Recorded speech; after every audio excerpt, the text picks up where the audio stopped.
Don't be nervous, okay? We are going to kick off this Monday by talking about pastry shells, but it's very, very easy. Chef Jason Parsons is going to make it so easy. Give him a big hand. Good to have you. You know what? People think pastry shells, and they get a little nervous and start hyperventilating. I started talking about tarts, and then we said about tart shells, and they said, well, why are you doing tart shells? Everybody buys tart shells. I know. And all I can say is, that's not good enough. Come on, really? Don't do it. You know, but it's so easy to make these doughs. It really is. Okay. And so I wanted to actually take a whole segment to do savory and sweet.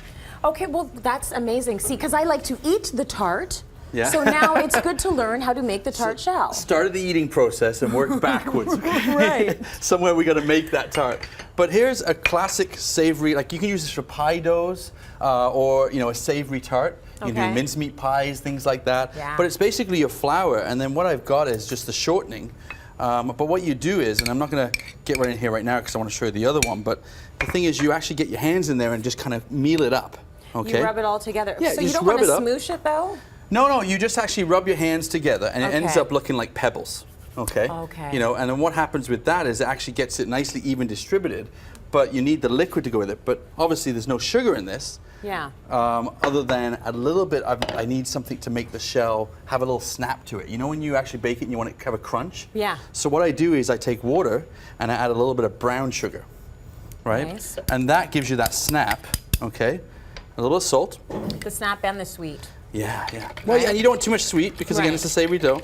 But all I would do then is once I've got this down to a meal, is I'd put that in my mixer and then just add the water slowly till it comes together. And the water needs to be added slowly, right? Yeah, just the thing is here's the thing with when you're making doughs, and people always talk about flour, it's the humidity and things like that, but it really does make a difference. If you find that when that dough comes together and it's feeling great and you've still got liquid left over, don't use it all. You don't have to put it all in. Got it. You know, that flour might have more humidity in it, might have moisture, and that's all you need. It doesn't need it. But you're ending up with a dough like this, right? Yeah. But it is very soft. You can see this has been out of the fridge for about half an hour. Oh, yeah. But when you stick it back in the fridge, it firms right up, and that's when you can work with it. Okay. Okay? Because a lot of people think, oh, it's too soft, I gotta add more flour. No, just go with that, put it in the fridge. And a tip there, always roll it out like that. A lot of people do their doughs in a ball. Yeah. Right? But when it's time to roll it out, it's really hard. Right, because it's hardened up. So if you do it like that when it's soft, time to roll out. Halfway there. Easy. All right. But the one I'm excited about and I want to show you is the sweet one, because I want a bit of sweetness, okay? I had a sweet tooth too, but I have a feeling you already know that. Yeah. Oh, yeah. So what you want to do is you want to sift your flour and your icing sugar together. Okay. So I've just got, you got that for me? Perfect. Yeah. There you go. There we go. And we're just going to put some flour in there. I'm going to get you to give that a little bit of a shake while I reach over. Okay. And I'm going to put the icing sugar. Yep, just push it through. Yep. Be aggressive. Shake it. There you can see it's going through. Okay. See, I already had my workout today, but this is part 2. Yeah, but what this does, it makes sure is that all the lumps are out of it. Right. And it also makes sure that it's nice and mixed. Okay. This looks good. I think we're done, actually. No, we're not done. You're ready for to eat the tart already, aren't you? I like the icing sugar. Well, and I like that because it's a lot finer. Yeah. It gives you a nicer, again, the snap on the crust, but it gives you great flavor. Look at that. I know. Amazing. Yeah, you can take that off because we can, but we'll show. Look how fine that is in there. Beautiful. Right? What that does, it gives you a great base, but now we want to flavor that up and bring it together as a dough. So what I've got is some eggs, okay? I'm going to drop some lemon zest in there, and then vanilla beans. Oh, nice. Love the vanilla beans. And fresh. Yeah. Vanilla extract, vanilla it's so strong. It's, I'm not really a fan of the vanilla extract, but if you can't find or can't afford these vanilla beans, do that, but just a little bit of an extract, not too much, But I like to put that in there. And you don't need a lot of it, the vanilla bean, because it's that strong, the flavor. Yeah. And then what you're going to do is you're going to take your actual flour mix, put your dough hook on. Just take a teeny little bit of butter.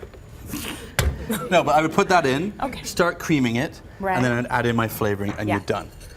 But the big thing is how do you get these things all rolled out nice? So let me get. So baking is very specific. That's the difference, and I'm always very impressed when I know chefs have to do it all, right? Yes. You have to do the pastries, you have to do the cooking, but I think it's amazing because you're very good at the cooking part, and you also do the baking very well. Every pastry chef makes fun of a chef. Because They we come in do, there and we don't say, they? add a bit of this, add a bit of that. No, it's got to be measured has out, to be right? specific. Yeah, it does. But the thing you is do it well. let your doughs soften up and come up to room temperature before you roll them out. And then also work them a little bit. Get them nice and pliable, ready to work, right? Yeah. But then what you do is you kind of just form your ball. Where you go. And again, it was already nice and soft, but you just get down like that. Work for us, dough. Yeah, and then you just gently roll it out, right? Nice. But what I love about this one is it's got that little bit of lemon in there. It's got the vanilla, the seeds from the vanilla, so it really makes it look homemade, and the flavors do pop through. Yeah. Okay, so you want to make you're making them about this big, right? That's Yeah. going to dictate how much dough you want to be rolling And that's out. it. What you can do is you can do little small ones like this. I like but the those idea small is ones. dust your shell, and these guys, Oh, they pop right out. they're lifesavers, I'm that's telling you. easy. You don't want to be getting your knife, so just dust them off a little bit. And then here's the thing, the doughs are always crumbly. That's okay. Just let them, go in there like that. This one's a little thick actually, but push it in. But push it all the way in. Overlap too much, because you can always trim it off, all right? But really, once you've got it into the corners, you use your fingers and just push it in. Good this. stuff.